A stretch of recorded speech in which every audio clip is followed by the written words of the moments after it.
Bonjour, vous écoutez Lifetile, le podcast qui vous parle de l'actualité Microsoft, Xbox et Windows.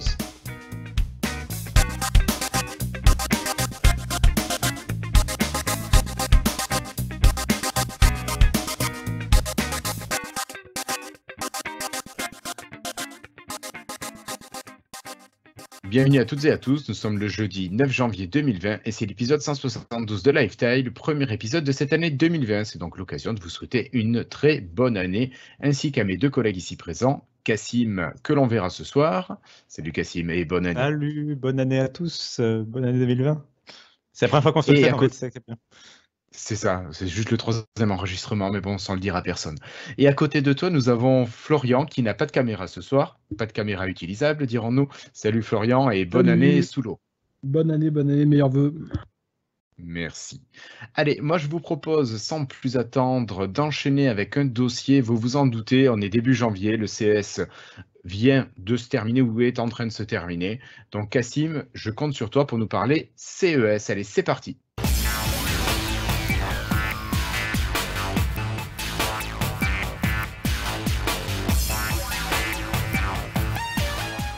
Alors Cassim, qu'est-ce qu'on peut dire de ce CES de cette année 2020 ? Alors le CES, rappelons-le, donc c'est un gros salon qui a lieu en début d'année, vraiment au début du mois de janvier chaque année à Las Vegas, et c'est le salon qui pose un peu les tendances pour l'année. Donc chaque fabricant il présente un peu ses nouveautés, et c'est vraiment là où oui, on va tirer les tendances pour tout le reste de l'année. Donc c'est vraiment un salon assez important, pas pour forcément directement pour les produits en eux-mêmes, mais vraiment pour voilà, la stratégie de chacun. Et du coup, D'accord. ce qui a noté cette année, c'est le retour en force du PC portable quand même, parce qu'il y a eu des PC portables partout, et c'était vraiment l'un des gros secteurs, beaucoup plus que par exemple les smartphones ou d'autres segments de la tech. C'était vraiment le retour en grâce des PC portables avec plein de concepts dans tous les sens. Et j'en ai sélectionné quelques-uns, on va pas faire la liste de toutes les annonces, parce que vraiment chaque fabricant a en général 4, 5, 6 appareils par fabricant à présenter. Donc on va pas faire toute la liste, mais j'en ai retenu 4 qui montrent vraiment un peu justement ces grandes tendances. Alors du D'accord. coup, Alors, on va commencer par quoi? Par une petite machine? Par une grosse machine? on va commencer par le Lenovo Yoga Slim 7, qui est peut-être le moins passionnant de la liste en tant que tel, mais qui a une spécificité qui est assez intéressante, c'est qu'il est D'accord. proposé avec deux configurations complètement différentes. D'un côté, une version Intel avec des processeurs Intel, et de l'autre, une version AMD avec une nouvelle génération de processeurs AMD. C'était l'une des grosses annonces du CES, justement. AMD fait son retour vraiment en force dans le monde des PC portables. L'année dernière, ils avaient vraiment réussi à cartonner sur les PC fixes, notamment chez les gamers, en proposant Ouais. des processeurs qui sont aussi ou plus performants que chez Intel pour moins cher en fait. Ça se traduit de la même façon du côté des PC ultra portables. Et là, donc, c'est la première fois où ils ont vraiment quelque chose qui est au niveau d'Intel, et ils ont réussi à convaincre les fabricants d'équiper leurs PC avec des processeurs AMD. Et ils ont annoncé qu'il y avait plus d'une centaine de références qui sortiraient en 2020, tout constructeur confondu, avec des processeurs AMD. Et je D'accord. voulais parler de ce Lenovo Yoga Slim 7 parce qu'il illustre assez bien ce qu'on peut attendre d'un marché où il y a un peu plus de concurrence que quand Intel était tout seul, Tu m'étonnes. puisque il y a quand même $360 de différence dans le prix des versions AMD et Intel, à la faveur évidemment de AMD. La version AMD est vendue autour des $850, en tout cas comme annoncé par Lenovo, alors que la version Intel est plutôt autour des $1200. Donc il y a vraiment une grosse différence de prix du côté d'AMD. Et donc si on peut s'attendre à davantage à l'avenir de concurrence de cette façon-là, je pense que c'est plutôt très positif pour nous en fait, tout simplement. Mm. Et il est bien tactile celui-là? Il est tactile effectivement, comme je crois tous les yoga de Lenovo, si je ne me trompe pas. C'est-à-dire il se transforme à 360 degrés, on peut mettre l'écran derrière le clavier. Oui, d'accord. Je dis D'accord. ça parce qu'il y en a quand même moins, je trouve, de nos jours de PC tactiles. Ils refont beaucoup d'ultrabooks non tactiles sous Windows. C'est vrai aussi. Alors, moi, j'avais une petite remarque, Cassim, je ne sais pas ce que tu en penses.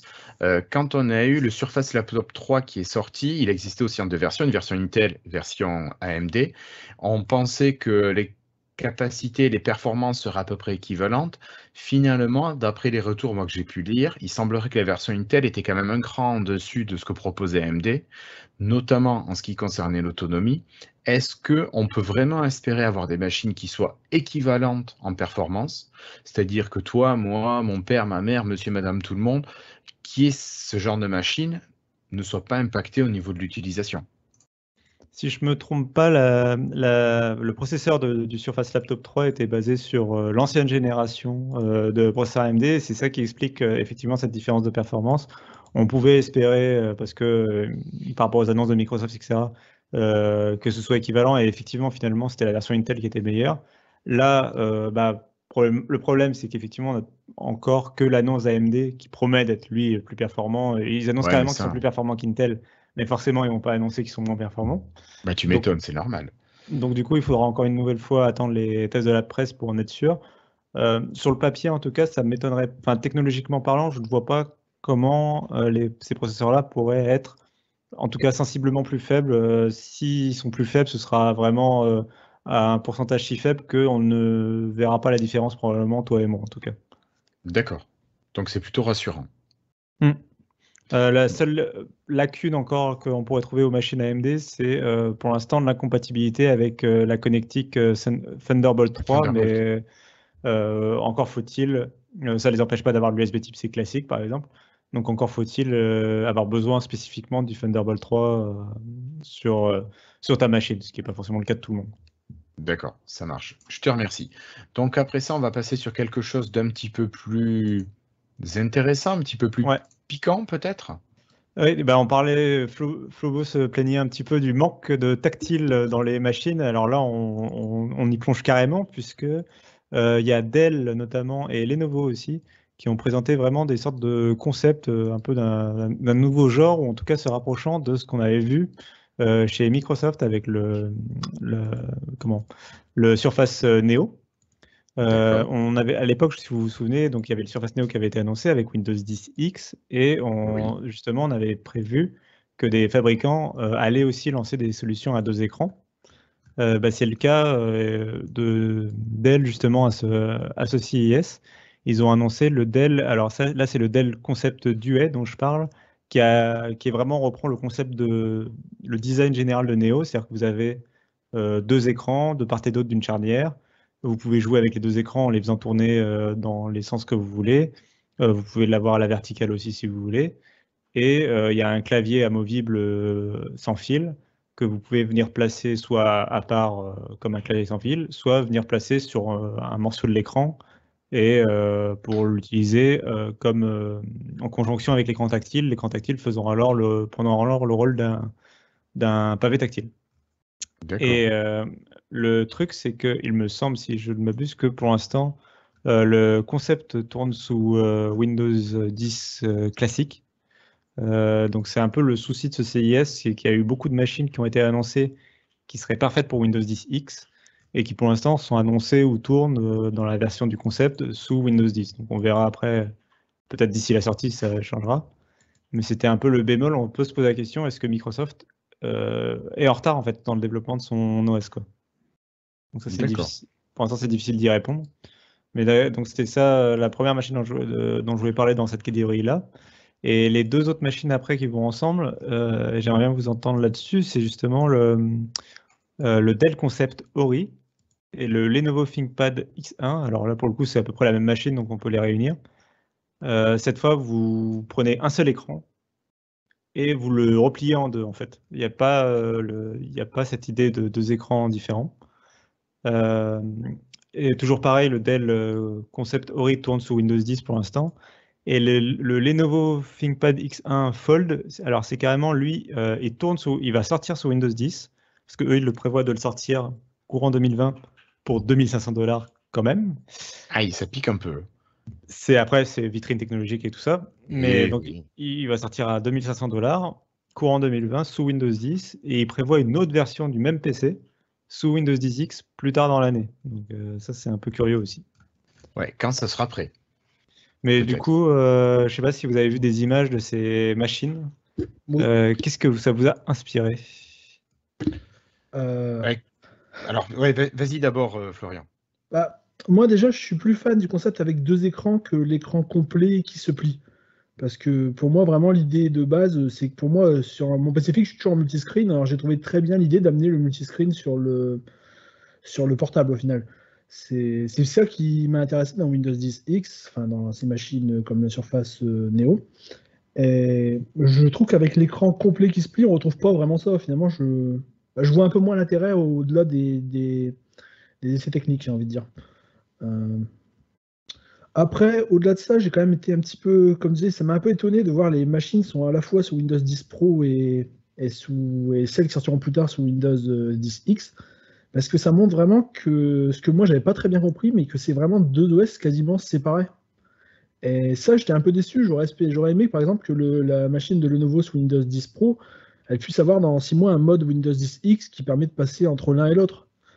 Parce C'est pas que encore ultra clair. Enfin, ça a l'air d'être deux versions différentes, mais c'est pas encore ultra clair si les acheteurs de la première version pourront passer sous Windows 10 X, ouais, qui est censé être une expérience logicielle quand même plus optimisée pour cette machine.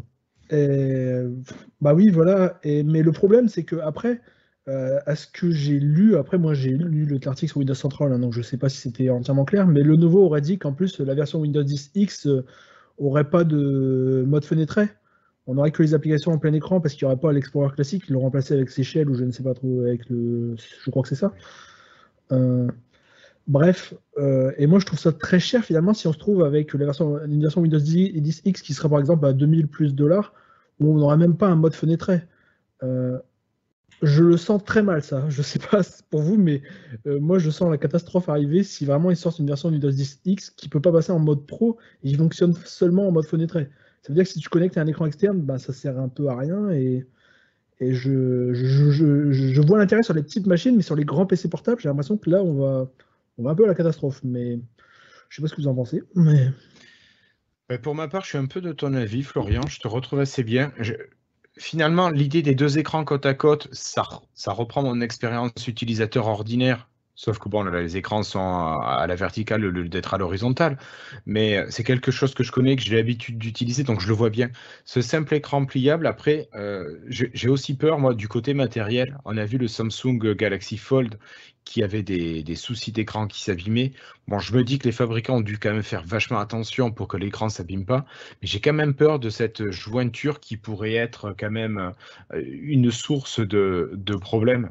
Et moi, je me tournerais vers la machine à deux écrans plutôt. Et puis, comme tu disais aussi, le fait d'avoir ce Windows 10X qui n'est pas disponible, d'avoir ces versions un petit peu tronquées de Windows, je sais pas, ça me paraît aussi questionnant. Donc, j'attends de voir ce qui va réellement sortir et à quel moment Microsoft va nous proposer ce Windows en 10X de fait, manière moi la réaction que publique. j'ai lue quand j'ai fini l'article, c'est oulala, on va vers un Windows RT bis et on va exactement vers la même chose. On Ah, va mais tout voir à le Windows fait. 10 Pro et le Windows RT comme avant. Et même s'il est plus adapté aux deux écrans, les gens ne voudront jamais utiliser ça sur un PC à 2000 plus dollars. Ouais. Cassim, toi, tu as d'autres avis là-dessus ou... Non, je comprends ce que vous dites. Je pense que la balle est vraiment dans le camp de Microsoft en termes d'expliquer ce qu'ils vont faire. Je pense quand même qu'ils vont pas réitérer. Enfin, je comprends ce que vous voulez dire avec Windows RT. Je pense qu'ils vont faire en sorte de pas refaire les mêmes erreurs et de justement proposer, s'ils voient au moins s'ils voient à l'annonce qu'il y a un problème, peut-être proposer un mode débrouillable. Parce que normalement, ça reste le vrai. Théoriquement, ça reste plus ou moins le vrai Windows 10 quand même derrière.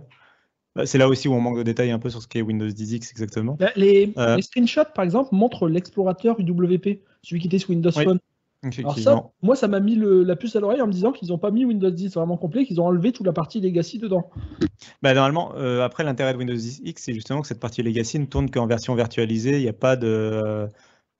Ça enlève l'héritage et ça permet d'avoir un Windows 10 qui est enfin léger, quoi. Donc, c'est aussi un peu l'intérêt de l'OS.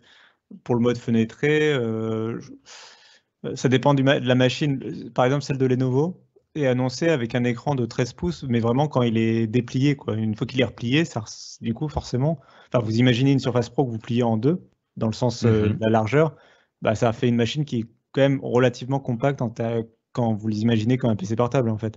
Oui, oui, bien sûr. C'est forcément un truc qui est assez petit. Donc, on va pas faire beaucoup de multifenêtré sur ce genre d'expérience. Après, effectivement, la question c'est quand on branche un écran externe, qu'est-ce qui se passe, quoi. C'est une très Moi, bonne j'imagine le question. mode un peu à la Continuum où ça va être pas du tout pratique, un peu. Enfin, ça va être bien, mais techniquement, mais derrière, ce sera largement pas au niveau d'un vrai Windows.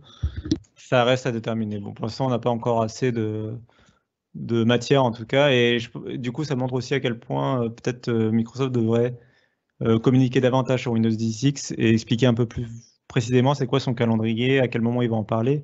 On a compris que ça allait sans doute être à la build, mais la build, c'est en avril ou en mai. Donc c'est un peu tardif peut-être pour expliquer tout cela. Après, voilà, faut rappeler, comme je le disais tout à l'heure, que le CES, c'est beaucoup de concepts et beaucoup de premiers produits. In fine, si la première génération de machines qui coûte 3000 $, elle n'est pas exactement super bien au poil en termes de logiciel, est-ce si grave dans la mesure où de toute façon aucun de nous va être capable de l'acheter? C'est ça. C'est un peu la question aussi. Donc bon, on verra. Est-ce que c'est pas les fabricants qui sont pas allés aussi un peu trop vite à l'époque de Windows 8, à l'époque de Windows 8, ils avaient été un peu en retard. Là, ils sont peut-être un peu en avance sur ce que fait Microsoft, quoi. C'est pas faux, mais bon, écoute, on verra bien. On Et verra bien.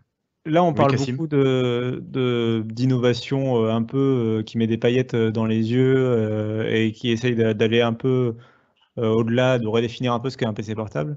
Moi, je voulais mentionner une autre machine, une dernière machine de ce CES 2020. C'est le HP Elite Dragonfly G2, donc deuxième génération.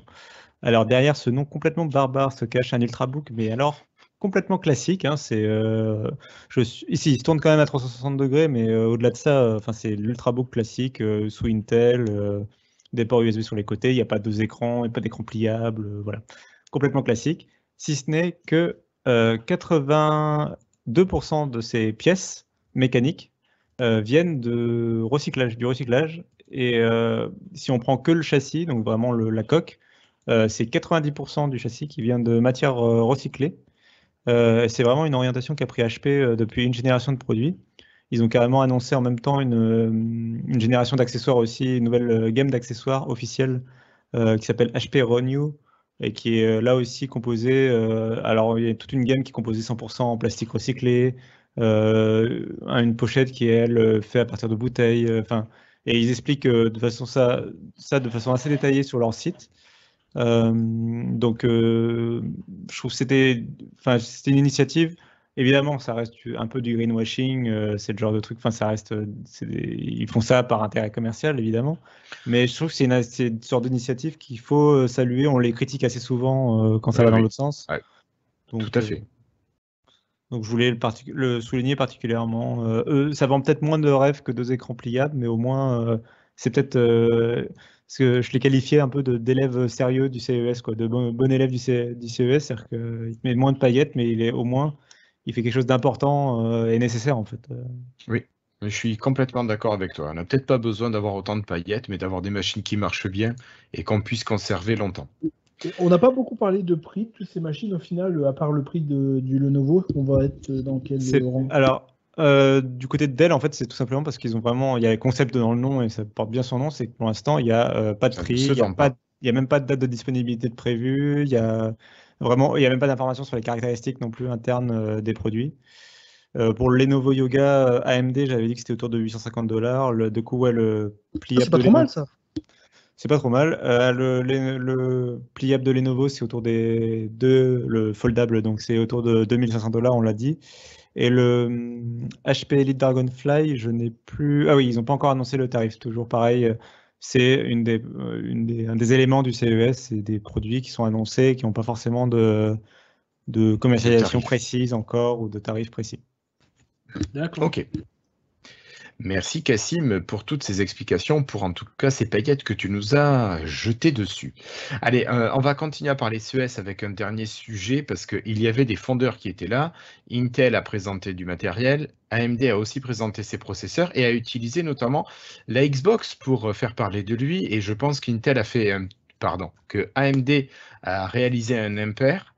Et au niveau de la représentation de la Xbox, parce que ça a beaucoup fait parler, ça a Oui. chauffé, ça a refroidi fortement, et là on ne sait plus trop où est-ce qu'on en est. Donc moi je vous propose de parler un petit peu de la connectique de la nouvelle Xbox Series X. Je l'appelle bien Cassim?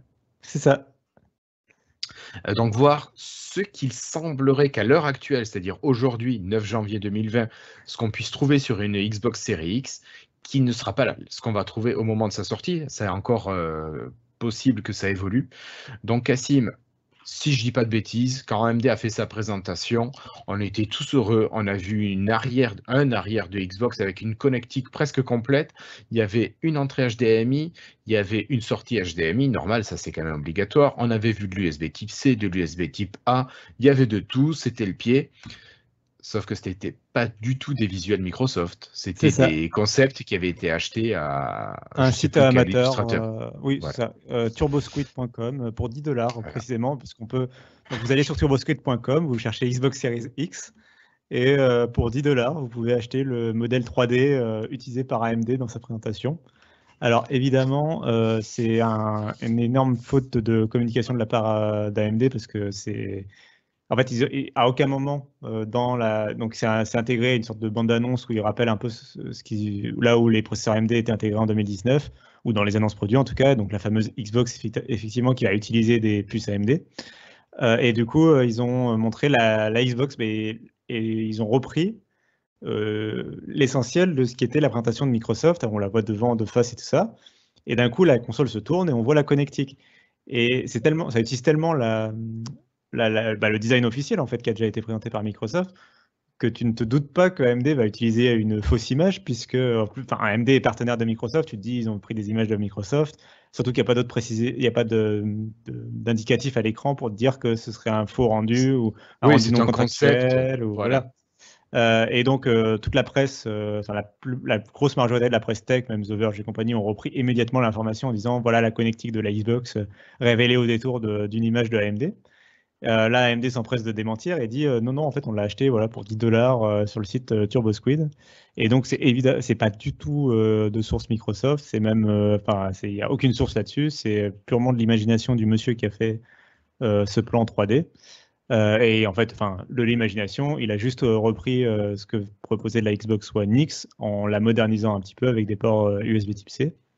Ça vendait du rêve, comme tu le disais, ça nous a rendu très heureux parce que il y a notamment le port HDMI, l'entrée HDMI qui était quelque chose qui était hérité de la Xbox One et qui est Voilà, mais il faut justement expliquer en pourquoi il y a question. cette question. À Était cause en question. de l'orientation de la console. C'est ça, c'est-à-dire que la Xbox One portait son nom du fait qu'elle était le centre multimédia d'après Microsoft dans ton salon, et donc elle avait une entrée HDMI qui permettait de contrôler par exemple une box télé, une autre console de jeu ou un autre élément. Et je confirme, ça marche. Voilà, et tu peux la contrôler même dans le design de base de Microsoft, tu pouvais le contrôler à la voix, tu pouvais mettre par exemple ta télé sur un morceau de l'image et continuer à jouer à côté. Voilà, c'était un peu l'expérience imaginée par Microsoft. Avec la Xbox Series X, Microsoft parle que de jeux et a bien expliqué que la Xbox, maintenant, c'était une console de jeu et insiste énormément sur le jeu vidéo. Et donc, il y avait une question qui se posait, c'est est-ce que ils vont parler beaucoup de jeux vidéo, mais quand même hériter ce qui avait été des bons points de la Xbox One avec le centre multimédia, sans forcément en refaire 3 tonnes, juste vraiment faire un héritage dessus sans en reparler, en fait, que les gens On le remet, puis basta, quoi. que les gens que ça intéresse, en fait, sont contents de le retrouver, mais que les autres, après, pas besoin d'en faire une grosse communication de là-dessus. C'était la question qui se posait. Et après ce gros couac de AMD, il y a des journalistes comme Brad Sam de Ferrot.com qui sont allés questionner les insiders qui connaissent on imagine chez Microsoft ou chez des développeurs qui ont des prototypes de la Xbox Series X pour développer des jeux. Et ils sont allés demander tout simplement la connectique qui est à l'heure actuelle derrière la console. On a 2 sources assez fiables là-dessus. C'est du coup Brad Sam que je viens de mentionner et Jez Corden, journaliste pour Windows Central, qui est aussi assez réputé et fiable quand il s'agit de la Xbox. Donc on a 2 sources fiables là-dessus qui nous disent et qui sont concordantes, qui nous disent que en réalité le prototype de la Xbox actuelle n'a pas du tout 2 entrées HDMI. Il a précisément, je ne l'ai plus en tête, mais il a un port HDMI, le port d'alimentation évidemment, un port Ethernet, un port optique audio pour le son, et 2 ports USB, et 2 ports USB type A au format, ils disent super speed, donc c'est-à-dire le 3.0. Donc ce qui est bien pour par exemple brancher un disque dur externe, mais qui est moins moderne que de l'USB type C par exemple. Et donc les deux confirment ça, avec un grand warning en disant attention, ça c'est la connectique sur les prototypes actuels. D'ailleurs, il y a même un port supplémentaire mystérieux qui a priori sert pour le debug en fait, qui est là pour utiliser pour le développement de Il jeux, servirait à ça. et qui est un port mystérieux, enfin qui est un propriétaire de Microsoft en fait, mais qui a priori ne sert pas à grand chose d'autre, sauf si Microsoft d'un coup décide à inventer une connectique, mais a priori c'est pour ça. Et donc cette connectique elle est beaucoup plus classique et il n'y aurait donc pas l'entrée HDMI.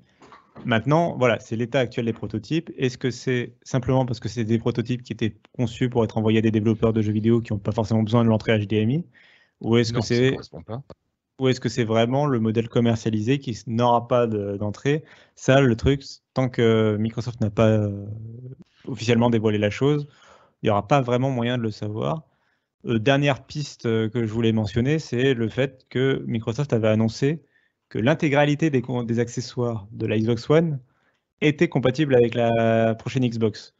Quand ils l'ont annoncé, ils avaient en tête, a priori, les manettes, on imagine qu'ils avaient en tête les manettes de jeu et compagnie.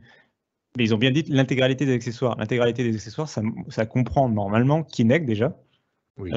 qui pourra Mais fonctionner bon, en USB via son via l'adaptateur. adaptateur, voilà. Et ça comprend normalement tout ce qui était tuner télé et télécommande multimédia qui avait été commercialisé par Microsoft en début de génération, normalement. C'est des accessoires de la fait. Xbox One. Si tu prends en partie le principe que tous les accessoires sont compatibles, il faut que ceux-là soient compatibles. Et si ceux-là sont compatibles, c'est normalement un pas vers le multimédia et il faudrait normalement l'entrée HDMI et compagnie pour que tout ça soit bien pris en compte, quoi. Donc ça laisse la question est un peu en suspens. Et j'ajouterais un dernier truc, c'est que ce qui m'étonne un peu, moi, alors je suis pas spécialiste d'électronique, mais ce qui m'étonne un peu dans les sources de Brad Sam et de Jez Corden, c'est le fait qu'un simple port, enfin le port d'alimentation, c'est un simple câble, enfin un simple port à deux broches, le petit en forme de 8 un peu, que vous avez sur des appareils, la plupart des les PC portables qui consomment peu d'énergie. Et certaines vieilles consoles de jeux, ou par exemple la PlayStation 4 Slim, par exemple, c'est aussi ou la Xbox, je Ou crois. une petite radio aussi, tout simplement. Voilà, Ça marche aussi comme ça. c'est souvent ce genre de câble, mais les PC, par exemple, les gros PC portables ou les PC fixes ne fonctionnent avec quelque chose de plus imposant comme câble, 3 broches. avec 3 broches, et notamment parce qu'il faut la terre, mais aussi parce que ça bouffe beaucoup plus de courant, en fait, donc là, le câble est plus large.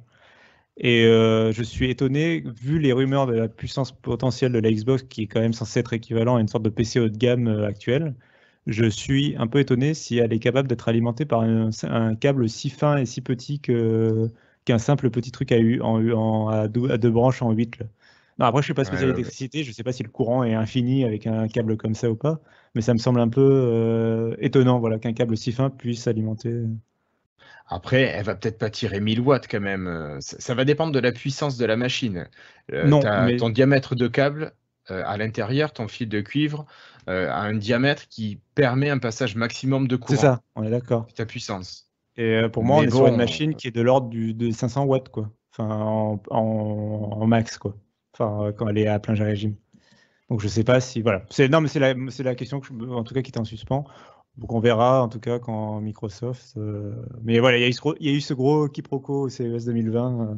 ouais, On en saura plus quand Microsoft annoncera officiellement l'arrière de la connectique c'est ça. de la vie. Après, pour reprendre ce que tu disais, effectivement, si le port inconnu est un port propriétaire, peut-être qu'il va dégager sur les versions commercialisées aux joueurs. Et vu qu'il était en dessous du port HDMI, on pourrait imaginer avoir les deux ports HDMI l'un en dessous de l'autre. C'est vrai. Donc finalement, ça pourrait être cohérent qu'ils aient viré le port HDMI in pour les développeurs qui n'en ont pas besoin et qu'ils nous le remettent ensuite. Parce qu'à mon avis, au niveau développement, ça ne doit pas leur coûter grand-chose, surtout qu'ils ont sûrement déjà les plans. C'est ça, c'est la question, c'est vraiment en termes de. Enfin, une fois qu'elle sera rentrée en production, on aura peut-être en attendant l'annonce de Microsoft, une fois qu'elle sera rentrée en production, on aura peut-être des sources ou des fuites des usines de production qui pourront nous dire un peu à quoi ça ressemble. L'aspect compliqué un peu d'une entrée HDMI, c'est que sur la carte mère, ça demande une électronique un peu supplémentaire. C'est pas aussi facile. Enfin, une sortie HDMI, c'est standard, alors qu'une entrée, ça demande à pouvoir décoder le flux externe en entrée. à le faire rentrer en plus en passe-through. Donc, c'est-à-dire, éventuellement, quand la Xbox est éteinte, normalement, je pense que tu es censé pouvoir continuer à voir ce que l'appareil qui était derrière fonctionne et assure. Oui. C'est pas trivial, voilà ce que je voulais dire. Mais effectivement, Non, je suis d'accord avec toi que c'est faisable. Non, mais ce que j'entendais par là, c'est que je pense qu'il n'y a pas besoin de redévelopper quelque chose qui marchait bien sur la One. Oui, voilà. Donc s'ils le reprennent, je pense qu'ils ont les moyens de reprendre ce qui se faisait et les réintégrer ce qu'ils vont mettre dans la série X. Mais bon, allez. On va peut-être laisser le CES et puis ces informations un petit peu variées et puis passer aux news et rumeurs. Et on va commencer avec une partie Windows.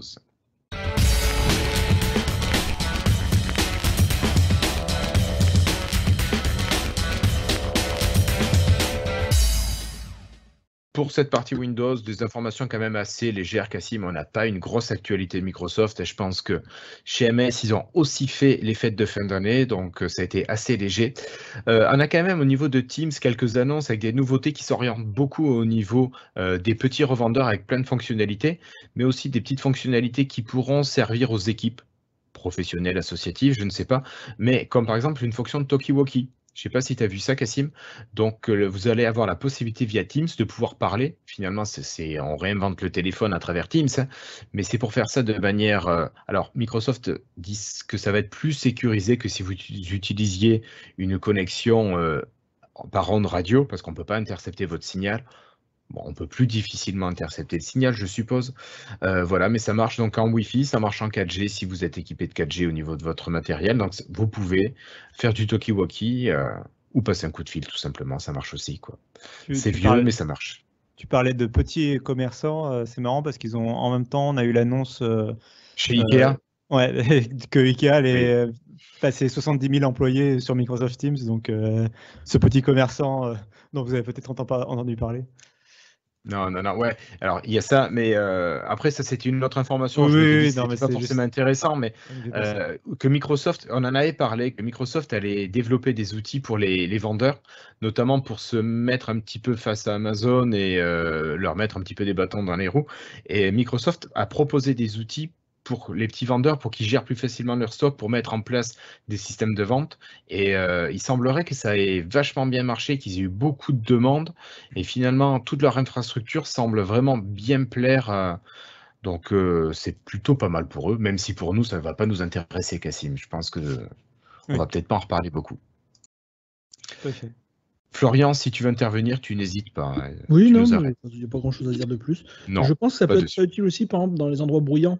Ouais, un entrepôt, quelque chose comme ça, le truc talkie-walkie. Oui, mais c'est ce qu'ils présentent notamment comme manière de faire. Ouais. Tout à fait. Allez, on continue cette fois-ci. On va parler de Windows 10. Alors, il y a des rumeurs qui reviennent de temps en temps. Et là, une rumeur revient. C'est que Windows 10 serait accessible en abonnement et plus en achat, comme c'est possible actuellement. Mais ce serait dans le cadre de Microsoft 365. Donc, on en parlait un petit peu, Cassim, avant l'enregistrement. Toi, tu n'as pas d'informations supplémentaires. Ça reste des rumeurs. Tu en entends parler, toi, de ton côté, de ces rumeurs, ou c'est notre source qui en entend parler seulement? J'ai pas de. Moi, j'en ai pas entendu parler, effectivement, hormis chez la source dont tu mentionnes et Windows. qui du coup source qui eux-mêmes citent Windows United et Mary Jo Foley de ZDNet qui tous les deux parlent, ces deux sources-là parlent de cet abonnement là, pour Windows 10, enfin l'abonnement en tout cas grand public. Dans le cadre de Microsoft 365. C'est ça, l'abonnement grand public Microsoft 365. Pour l'instant, on a deux rumeurs qui se coïncident pas vraiment. Enfin, on a d'un côté Mary Jo Foley qui estime que ce sera juste une sorte de nouveau nom finalement pour Office 365 grand public, qui intégrera peut-être quelques nouveautés dedans, comme éventuellement la version grand public de Microsoft Teams. Mais globalement, ça restera très Office. Là, on a Windows United qui, d'après leur source à eux, dit que ça intégrerait une licence de Windows 10, donc ce qui serait intéressant. Ça pose la question notamment de savoir quel serait l'intérêt pour ceux qui ont déjà Windows 10 ou qui ont Windows 10 fourni avec leur PC, leur PC portable notamment. Les PC fixes, par contre, ça serait une bonne façon, effectivement, moi, par exemple, qui suis abonné déjà à Office 365 qui dans cet abonnement deviendrait Microsoft 365, bah, ça m'éviterait de jouer à chaque fois avec les licences Windows 7 ou de réinstaller mes licences. J'aurais juste à me connecter avec mon compte et a priori, ça me activerait ma licence, ça m'autoriserait mon PC comme aujourd'hui, on le fait avec les licences Office de façon assez transparente. D'ailleurs, à ce propos, je vous rappelle que moi, évidemment, je me suis mis mon Office 365 en dog food. Donc, c'est la version interne de Microsoft. Vraiment, on n'est pas censé pouvoir y accéder normalement. Et il y a 2 mois, pendant une version, tout mon Office est devenu Microsoft 365. Et évidemment, je l'avais partagé, pas mal de monde l'avait repris. Bien sûr. Ouf, il y a eu une mise à jour et c'est revenu Office 365 le lendemain. Mais je pense qu'ils testent, pour moi, ça montre que je pense qu'ils veulent vraiment faire un Microsoft 365 grand public. Ils font des tests de ce côté-là. Mais c'est sûr que, je pense qu'il y a peu de doute du coup sur le fait que l'abonnement va arriver. C'est ce qui va contenir en fait finalement pour l'instant qui est encore en doute. Et le dernier élément qu'il mentionnait, en plus de cette licence, et c'est justement là qui était censé être l'intérêt pour les gens qui ont déjà Windows 10, c'est qu'il y aurait des nouvelles fonctionnalités qui ne sont pas précisées dans l'article, qui seraient exclusives aux abonnés en fait, un petit peu à la manière d'un stockage dans OneDrive qui était intégré pour Office ou en tout cas, voilà, des fonctionnalités supplémentaires qui seraient exclusives aux abonnés Microsoft 365. D'accord, merci beaucoup Cassim. Allez, on va laisser Microsoft 365, on va parler un petit peu de part de marché avec l'arrivée de cette nouvelle année. Les statistiques viennent de tomber, on a plus de 88% des machines qui tournent dans le monde qui tournent sous Windows, et dans ces 88%, on a 54,6% de Windows 10. Donc plus de la moitié. On a encore 26,6% de Windows 7 qui tourne. Alors là, Cassim, il va falloir que les gens s'inquiètent un petit peu. Enfin, s'inquiètent. Bon, dans une certaine mesure, leur PC va pas exploser, mais à partir de la semaine prochaine, Windows 7 ne sera plus mis à jour par Microsoft. Donc, faille de sécurité non bouchée. C'est à partir du... j'ai plus la tête en tête, mais c'est le 15 janvier, je crois. Quelque chose... Le 15, moi, je pensais que c'est le 14. C'est peut-être le 14. Oui, je confonds peut-être avec il y a un jour, c'est la fin du support de Windows 7 et l'autre, c'est la sortie du nouveau Microsoft Edge qui est également prévu pour la semaine prochaine. C'est le 15. Ok.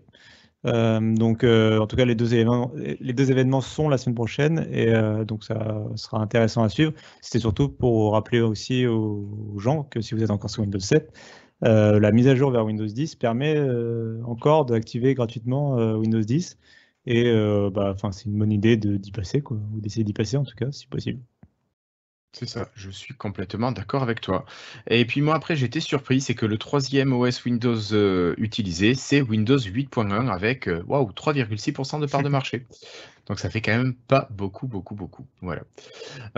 Sinon après on a quand même des stats au niveau des navigateurs. Alors on a Chrome, Google Chrome qui est utilisé à plus de 66%. C'est beaucoup, mais il me semble que c'est une petite baisse quand même. Je sais pas, j'ai pas les chiffres exacts en tête, mais il me semble que Chrome est en petite baisse. Il me semblait qu'ils avaient dépassé les 70%. C'est possible. Après, des fois, ça dépend de la façon dont sont mesurés. Il y a selon les audiences. Il y a selon la police et selon le navigateur. Les syndicats. D'accord. Ça dépend de la façon dont sont mesurés les parts de marché. Mais effectivement, le chiffre me paraît un peu plus bas que ce que j'imaginais. Ouais. Alors, à côté de ça, on a Firefox qui est à 8,3%, donc à quand même grosse baisse. On a Internet Explorer qui est encore à 7,4% et Edge qui arrive à 6,7%, donc à 4e place, ce qui est quand même pas mal du tout. Moi, je me posais une question. On sait que Edge, le New Edge, alors qu'il ne s'appellera pas Chromium, qui ne se rappellera pas Credge, ni Edgeium, le nouveau Edge, New Edge, tu sais, il change le user agent, donc des fois il peut se faire passer pour Chrome. Et est-ce que ça n'influence pas les stats? Est-ce que les entreprises qui mesurent l'audience sont capables de faire cette différence entre un navigateur qui se dit être Chrome, mais qui est le nouveau Edge, et un vrai Chrome? Oui, il n'y a jamais vraiment de gens qui se cachent complètement. En gros, ils disent je suis Edge, je fonctionne comme Chrome, qui fonctionne comme Firefox, qui fonctionne comme. En gros, tu peux remonter jusqu'à Netscape, je crois, normalement. Ouais, jusqu'à Netscape. Ouais, si tu relis l'agent complet, tu remontes jusqu'à Netscape. En fait, c'est juste comme ça. C'est une chaîne qui grandit de plus en plus. Mais cela étant dit, je pense que le nouveau Edge doit quand même être interprété comme un Chrome, dans le sens où je pense que toutes les variantes de Chromium sont peut-être intégrés dans Chrome. En tout cas, j'imagine que ça doit dépendre des sources et des façons de calculer les parts de marché. Ça ne m'étonnerait pas qu'il y en ait certaines qui intègrent tout dans Chrome, quoi. D'accord, donc ce qui voudrait dire que Chrome n'a peut-être pas autant de parts de marché. Bon, on n'est peut-être pas beaucoup à utiliser Edge en version bêta pour l'instant. Oui, non, je pense pas. Allez, on continue avec une dernière news Windows pour vous parler de l'application courrier qui vous permet d'envoyer vos messages, de rédiger vos messages. On en avait un petit peu parlé, parce que je crois qu'elle avait été signalée en bêta, cette fonctionnalité, mais maintenant elle arrive pour tout le monde. Si vous avez une machine qui est fournie avec un stylet, comme une Surface Pro par exemple, vous allez pouvoir activer l'écriture manuscrite dans vos courriers, dans vos emails, et tout ça, vous allez pouvoir écrire directement sur votre écran avec votre stylet, faire des corrections. Vous avez le correcteur qui va vous proposer des mots si vous en avez besoin, et donc vous pouvez rédiger comme ça manuellement vos mails. C'est quelque chose que vous feriez, vous, qui vous intéresserait, ou pas du tout, Cassim? Je pense pas que ce soit plus rapide que. Oh, pardon, c'était pour Cassim. C'est pas grave, Florian, vas-y. Je pense pas que ce soit plus rapide que de taper un mail. Enfin... Plus que rédiger, c'est surtout écouter un résumé, en fait, quand tu vois, très occupé, tu as ton casque Bluetooth, tu es en train de faire ton running du matin après ta boisson revitalisante détox. Tu fais ton petit running du matin et tu te dis, tiens, je vais écouter les mails de mon boss. Et donc, tu as Cortana qui va te faire un résumé en 2-3 mouvements d'un peu de ta to-do de la journée, quoi. En gros. Alors là, carrément, tu vas sur la news suivante, la Cassim. Toi, tu pars sur le nouveau projet. Alors ça, c'est un brevet qui a été déposé par Microsoft, Cassim, dont tu parles, qui devrait permettre à votre assistant virtuel de lire vos messages et de vous en proposer un résumé. Comme ça vous fait gagner du temps, ça vous évite d'avoir à écouter tout le message. Voilà, donc c'est quelque chose que Microsoft a présenté Ça en me semble brevet. plus intéressant, en tout cas, du coup. Effectivement, Ouais, comme approche. ouais. Mais après, il y a la question de la sécurité des données, parce que ça veut dire que l'outil est capable de lire tous tes messages personnels, l'outil est capable de comprendre tes messages personnels pour te les restituer en version synthétique, et ça veut dire que tout a été traité quelque part. J'imagine que la puissance de calcul n'est pas dans ton ordinateur, mais sur un serveur quelque part. Et donc, bon, après, vous faites ou non confiance à Microsoft pour ces choses-là. Florian, tu voulais réagir? Ouais, ça fait des années que Cortana le fait déjà en partie. Hein. De résumer? Non, bah non, mais moi, Cortana, régulièrement, elle me dit oh, t'as dit à un tel jour que t'allais lui répondre et tu l'as toujours pas fait, vas-y, est-ce que tu veux c'est pas répondre pareil. Toi, Non, mais ça parles prouve que ça lit d'une déjà tes emails et que ça cherche déjà un Oui. peu des, Oui, non, mais des j'imagine. cohérences, des trucs. Par contre, moi, je me dis, comme d'habitude, ce sera seulement en anglais US, dans une seule langue, et puis voilà, ce sera le grand classique de Microsoft. Je rêve pas, ça arrivera jamais en français, ça. Même Alors, pas en rêve. pas forcément. Alors, le truc, c'est que ce qui était dit dans l'article, c'est que Microsoft pourrait travailler avec Amazon, avec Google, pour proposer ce service sur Alexa et sur les Google Home, parce que tout simplement, Cortana risque de disparaître pour le grand public, et donc ça ne servira plus tout ça. Il y aura peut-être même plus de Cortana pour lire vos messages sur votre smartphone pendant que vous faites votre running avant d'aller boire votre jus détox, Cassim. C'est vrai qu'on voit comment vous travaillez chez Frandroid. Ça, mais évidemment, c'est la Startup Nation, tu sais bien. C'est ça, la Startup Nation. Voilà. Donc, bon, sur le principe, je trouve ça intéressant d'avoir quelque chose qui est capable de te résumer et te faire gagner du temps, parce que ça te vire tous les détails inutiles. Mais déjà, est-ce que ça va bien te résumer? Est-ce que ça va faire un trait efficace? Est-ce que tu vas pas être obligé de relire derrière tout ça pour être sûr que c'était bien fait? Ben, si c'est ça, ça veut dire que c'est du temps perdu. Et ensuite, quid de la sécurité des données, du traitement de ces données? Voilà. Regarde la Focus Teambox, ça marche déjà pas mal. Hein. Je sais pas comment on appelle ça en français. Là. Le fait que Outlook, depuis la boîte de réception prioritaire. Voilà, c'est ça. Ça, c'est déjà assez efficace. La grande majorité. Moi, je vérifie toujours dans mon nom de Focus, mais en général, il met quand même les bons emails au bon endroit. Et c'est déjà. Ça montre qu'ils font déjà. Ils savent déjà faire un tri dans les mails, l'importance des emails. Il y a 80% des emails qui marchent. Ouais. Tu as raison de me faire remarquer ça, Florian. C'est là où je me rends compte que mon premier réflexe, ça va être de désactiver cette fonction parce que je trouve ça horrible, ce genre de fonction. Quand je vois que 90% des spams ou des courriers indésirables dans ma boîte Outlook, c'est des mails de Microsoft ou des mails parfaitement légitimes, ça me fait remettre un peu en question l'idée de ce genre de fonction. D'accord. Non, mais Voilà. moi, Alors c'est toi, tu es pareil. comme Il y a Christophe. Moi, je que suis les pas emails trop de embêté, Microsoft mais qui bon. passent en spam par erreur. Le reste, ça marche. Je sais pas pourquoi. D'accord. Microsoft s'en veut à lui-même.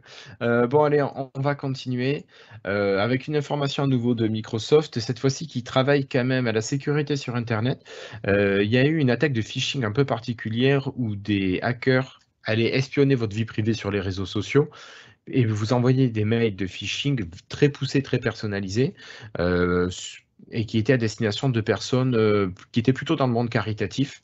Et donc, ces personnes, il y a pas mal de personnes qui ont subi ce phishing et qui ont donné des informations personnelles. Et Microsoft travaille là-dessus justement parce que c'était eux notamment qui étaient visés dans cette affaire de phishing. Enfin, c'est eux qui paraissaient être les demandeurs d'informations personnelles. Et Microsoft a fermé une 50aine de noms de domaine parce que les gens, les petits malins, jouaient aussi sur l'écriture des noms de domaine. Par exemple, pour écrire Microsoft.com, ils n'écrivaient pas Microsoft, mais ils écrivaient R et N pour remplacer le M. Et donc, si vous lisiez vite, vous avez l'impression de lire Microsoft. Sauf qu'en fait, les noms de domaine étaient faux, mal écrits volontairement. Et donc, ça prêtait à la confusion. Et si vous n'étiez pas très attentif, vous vous faisiez avoir, tout simplement. Donc ça, je trouve ça pas mal quand même qu'une boîte comme MS gère ce genre de soucis de sécurité. Oui, c'est vraiment un département. Je me rappelle avoir vu une session, c'était au Tech Days ou au Microsoft Experience, je ne sais plus, qui était sur le sujet justement enfin, de toute leur coopération qu'ils ont des fois avec les autorités par rapport à des groupes de hacking internationaux. C'est vraiment un segment assez important de la partie sécurité de Microsoft. Et c'est pas les seuls sur ça. Google fait de même et d'autres entreprises aussi. Et oui, c'est quelque chose de très bien. Enfin, c'est globalement bien que ces entreprises-là travaillent avec les autorités parce qu'elles sont en contact et qu'elles ont la maîtrise technique qui permettent de. Ouais, elles ont du savoir-faire, ouais. Donc, moi, je trouve ça très bien. Enfin, j'ai pas de. Ouais, non, mais c'est juste. Je tenais à le saluer, je trouvais ça bien. Et puis pour continuer, alors Cassim, on en a parlé un petit peu. Tu parlais de Edge qui arrivait en version définitive le 15 janvier. On a reçu hier, si je ne dis pas de bêtises, une nouvelle version de Edge dans la version développeur qui apporte alors pas énormément de nouvelles fonctionnalités, mais une qui peut être pratique. Si vous utilisez les collections, vous allez pouvoir envoyer tout un tas d'onglets directement dans votre collection. Donc ça, c'est assez pratique. Et vous avez tout un tas de correctifs aussi qui arrivent pour améliorer la stabilité de votre navigateur. Donc toi, D'ailleurs, oui, moi, vas-y. je suis sur la version bêta, donc j'ai pas eu le droit encore. Mais enfin, Non. moi, c'est parce que je suis pas sur la version dev qui est tout le temps à jour. Et je voulais juste mentionner rapidement que moi sur iOS, et je crois que c'est aussi le cas sur Android, il y a la nouvelle version de Edge qui a été déployée. Alors moi sur iOS, ça se traduit par la nouvelle icône, mais aussi par un changement d'interface, avec un petit peu un nouveau système de navigation, un petit peu. Je sais pas sur Android, j'ai pas eu le temps de voir encore L'interface à a quoi. complètement été revue. C'est Voilà. c'est Oui. la même. C'est plus, c'est celle de PC, quoi. Ouais, ça ressemble plus à celle de PC, c'est plus réussi, c'est plus arrondi, et je trouve, en Oui. tout cas sur iOS, c'est plus facile de naviguer. Puis il y a un nouveau menu avec plein d'options personnalisables maintenant. Ouais, en bas là, au milieu, qui est plutôt intelligemment placé, intelligemment indiqué. C'était pour C'est mentionner. un outil qui évolue très bien, Edge. C'est vrai que ce nouveau Edge est une réussite, à mon sens. C'est un truc tout bête, mais par exemple, moi, le bouton là dans le menu passer à la version bureau, je trouve ça super pratique. Il y a des fois où je veux pas la version mobile et tu sais, avant c'était caché dans un menu, il fallait chercher assez loin la version Oui. bureau. Là, en un tap, pouf, tu l'as. C'est vraiment, ils essaient de le rendre plus pratique que Chrome en fait. Donc c'est ça qui est bien. Ouais.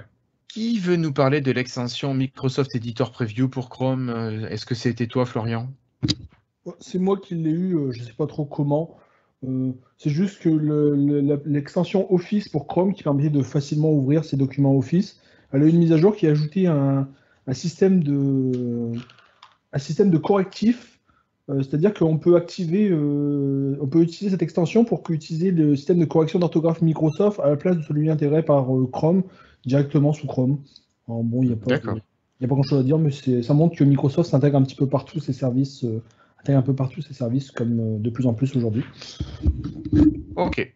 Merci, Florian. Ok, rien de plus à rajouter, Cassim. Je pense qu'on est bon là-dessus. Et on va terminer avec une petite annonce jeu vidéo avec nos principales sorties remarquables du mois pour le Game Pass. Alors Cassim, moi dans ce que j'ai noté un gros hit. Tu m'as fait remarquer qu'il était vieux, qu'il était sorti sur Xbox 360. Je l'avais complètement oublié. C'est GTA V qui sort enfin, qui sort sur le Game Pass ce mois-ci. Donc vous pouvez le télécharger et y jouer gratuitement. Alors pour quelques mois, je ne sais pas. Toi, tu as remarqué quoi comme jeu que tu trouvais fort intéressant? Alors il y en a quelques-uns, mais vraiment le jeu que je conseillerais, c'est Frostpunk, qui lui est disponible. GTA 5, tu l'as pas dit, mais c'est que sur console. C'est sur le Game Pardon. Pass console. Oui. J'y pense parce que Frostpunk, au contraire, est justement disponible sur les deux, PC et console, donc sur les deux Game Pass. C'est un jeu de gestion qui avait vraiment eu du succès. Un jeu de gestion polaire où il faudra pas mourir de froid. En fait, vous allez gérer une ville, en gros, une cité perdue dans le froid. Et il faudra faire tourner la chaudière, quoi, pour réussir à garder tout le monde le plus possible au chaud et faire survivre le village. Et c'est vraiment un très bon jeu de gestion que je vous recommande chaudement. Et donc, il est dans le Game Pass. Je vous le recommande chaudement. Ben oui, on a remarqué ce jeu de mots bien choisi. Et puis, moi, je tenais à rappeler un conseil jeu que tu nous as donné, je crois, à l'épisode 170. C'est Untitled Goose Game qui fait la joie des petits à la maison. Donc, un jeu où vous incarnez une oie qui doit embêter, faire des missions dans un village, embêter tout le monde. Donc, merci Cassim pour ce jeu. Comment dire? Je ne sais pas comment le graphisme est minimaliste, mais finalement c'est rigolo. Et puis tu peux y jouer 10 minutes et puis tu passes à autre chose de peut-être plus intéressant quand même. C'est un des bons points, je trouve, du Game Pass, c'est ce côté pouvoir tester rapidement des jeux qui, à l'achat individuel, on n'aurait peut-être pas voulu, même s'il était par exemple à $15, investir les $15 pour juste tenter un truc. Ouais, non. Là tu le testes, tu y joues, tu es content. Si ça te plaît pas, au pire, tu le désinstalles. Ça fait partie des bons points, effectivement, de ce Game Pass qui s'enrichit et qui, du coup, en plus, a un catalogue quand même sacrément varié. Comme tu disais, Title Goose Game, tu peux y jouer avec tes enfants. Le jeu dont je parlais à l'instant, c'est un jeu de gestion plus adulte et plutôt. Enfin, on peut y jouer sur console, mais plutôt PC, un peu le jeu de gestion. Il y a vraiment un peu de tout. Il y a des jeux de société, il y a un peu de tout sur ce Game Pass. Ouais. C'est une très bonne offre que nous a proposé Microsoft, encore une fois. Voilà, bon, cet épisode 172 se termine. Florian, nous te saluons et je te remercie d'avoir été là ce soir avec tes problèmes d'humidité. Merci Cassim d'avoir été là ce soir. Merci à toi. Et puis, avec plaisir, toujours un plaisir d'être avec vous. Et encore une fois, très bonne année et meilleurs vœux à tous et à tous qui nous écoutez ou qui nous regardez. Allez, à la semaine prochaine pour un épisode 173. Salut! Salut!